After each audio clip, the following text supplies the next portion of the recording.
कैसे उत्पन्न हुए ये सोमनाथ। ये जो 27 नक्षत्र है ये ब्रह्मा जी की पोतियां हैं, पोतियां, ब्रह्मा जी की पोतियां। पांव के अंगूठे से दक्ष उत्पन्न हुआ। तो दक्ष प्रजापति के ज्यादा बेटियों का विवाह है चंद्रमा के साथ ही हुआ। 27 बेटियां दी। कश्यप जी के साथ भी 12 का ही विवाह, 27 चंद्रमा को दी। जानते हो क्यों?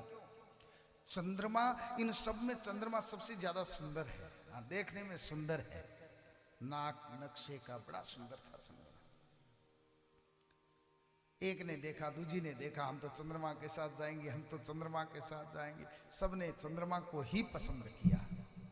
कन्या वरयते रूपम। तो इन कन्याओं ने रूप को देखा, चंद्रमा रूप वाला है। चंद्रमा जी 27 को लेकर के चले गए।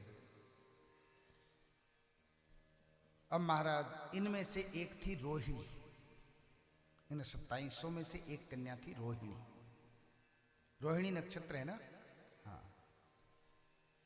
ये रोहिणी नाम की कन्या ये भी सुंदर थी। चंद्रमा ने थोड़ा भेद किया, इसके साथ ज्यादा लगाव था और इसने अपनी वाक पटुता से, अपने सौंदर्य से मानो चंद्रमा को वश में कर लिया। उन 26 के मन में बड़ा दुख हुआ कि पत्नियां तो हम भी हैं और ये हमारी एक बहन के ऊपर कृपा करता है, हम लोगों को ध्यान ही नहीं देता, कभी बात ही नहीं करता हमसे। वो 26 की 26 महाराज दुखी हो गई बड़ी भारी इस रोहिणी को लेकर। पत्नी दुखी हो जाए, कोई अनबन हो जाए तो कहां भागेगी? पीहर जाएगी दौड़ के। एक ही है, या पीहर या ससुराल। अब तो महाराज ये 26 की 26 दौड़ करके आ गई पीहर में।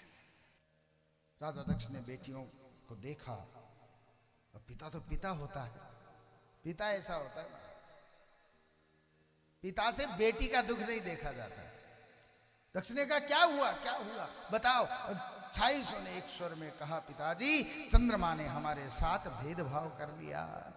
एकमात्र रोहिणी को सम्मान देता है, हमें अपने पत्नी पद का कोई सम्मान नहीं है वहां पर, हमें उसने दुखी कर दिया है।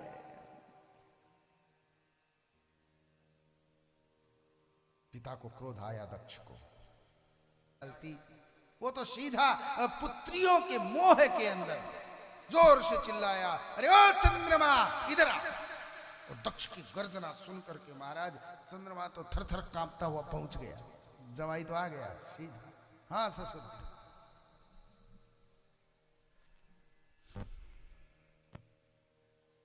तूने हमारी पुत्रियों के साथ ऐसा किया, भेदभाव रखा इनके साथ। तुझे अपनी इस सुंदरता पर बड़ा अभिमान है। जा, मैं श्राप देता हूं तुझे क्षय रोग हो जाए। क्षय रोग जानते हो क्षय रोग किसे कहते हैं? टीबी। टीबी, ये टीबी जब से ही चली है, पहली बार चंद्रमा को हुई थी। चंद्रमा को श्राप दे दिया, जा तुझे टीबी हो जाए। चंद्रमा बीमार हो गया।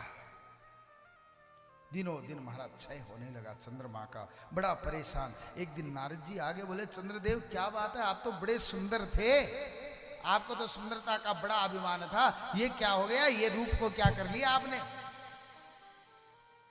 चंद्रमा ने कहा, क्या बताऊं नारद जी, ससुरे ने श्राप दे दिया, क्योंकि मैंने उसकी बेटियों में भेद किया, इसलिए ससुरे ने श्राप दे दिया।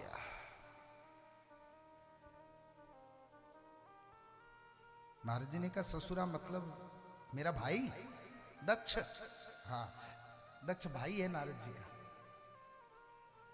ब्रह्मा जी के अंगूठे से दक्ष उत्पन्न हुआ और ब्रह्मा जी की गोदी में से नारद उत्पन्न हुए हैं।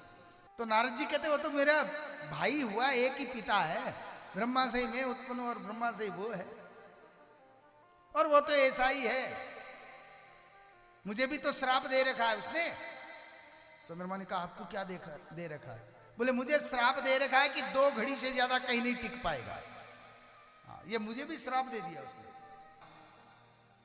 आज चंद्रमा को नारद जी कहते भैया तेरे ससुरे ने तो मेरा भाई है, मेरे को भी श्राप दे दिया है उसने, क्या किया जा सकता?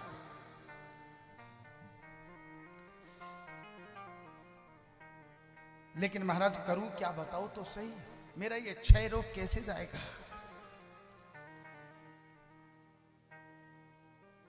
नारद जी ने कहा एक काम कर, सौराष्ट्र में प्रवास क्षेत्र में चला जा, गुजरात में समुद्र के तट पर प्रवास क्षेत्र में चला जा और वहां जाकर के भगवान शिव की आराधना करनी प्रारंभ कर दे। नारद जी संत मिले और संत ने रास्ता दिखाया चंद्रमा को कि प्रवास क्षेत्र में जाकर के भगवान शंकर का अनुष्ठान कर, पूजन कर, और तो तेरा काम बन सकता है। तब चंद्रमा आया गुजरात में, यहीं द्वारिका के पास। यहां बैठ करके चंद्रमा ने बहुत सुंदर तरीके से भगवान शंकर की बड़े दिव्य भाव से करुण पुकार की है। भगवान शंकर की कई वर्षों तक तप किया है, पूजा की है। भगवान शंकर प्रसन्न हो गए, प्रकट हो गए वहां पर चंद्रमा के सामने। कहो चंद्रदेव। बोले महाराज कृपा हो गई, देखिए मेरी क्या हालत है। पिता ससुर दक्ष ने श्राप दे दिया, जिसके कारण से ये दिन दिन मेरा शरीर कटता जा रहा है, मुझे नहीं लगता मैं रह पाऊंगा, इसलिए मैंने आपकी शरण ली है, आपके सिवा कोई दूसरा आसरा नहीं। भगवान ने कहा देख भैया, तुझे जो श्राप लगा है ना, किसका? बोले दक्ष का। बोले वो तेरा भी ससुरा है और मेरा भी ससुरा है, भगवान शंकर का भी तो ससुरा है। बोले उसकी बात को काट तो नहीं सकता ज्यादा, तुझे छोड़ वो मेरे पीछे पड़ जाएगा, इस ससुरे का क्या भरोसा। यूपी की साइड बोलते हैं ससुरे का, बड़ा खराब है ससुरे का। भगवान ने कहा ज्यादा कुछ नहीं कर सकता, हाँ एक व्यवस्था कर सकता। बोले क्या? बोले पूर्णिमा से लेकर के अमावस तक ये जो श्राप मिला है क्षय होने का, पूर्णिमा से लेकर के अमावस्या तक 15 दिन तो तेरे टीबी रहेगी, क्षय होता रहेगा, रोज कलाएं घटेगी, तेरी क्षय होगा।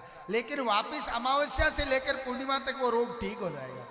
फिर अगली पूर्णिमा से फिर अमावस्या तक वो फिर घटेगा, और फिर तो श्राप भी हो जाएगा और मेरी पूजा का फल भी।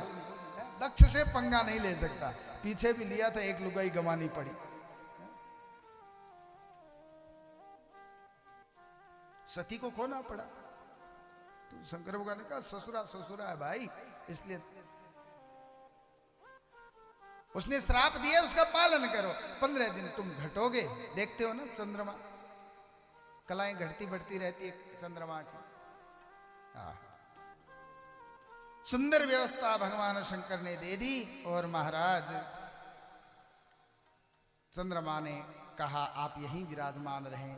चंद्रमा ने वहां भगवान को स्थापित किया। वहां चंद्रकुंड भी है, जहां मंदिर है ना पीछे, चंद्रकुंड भी माना जाता है।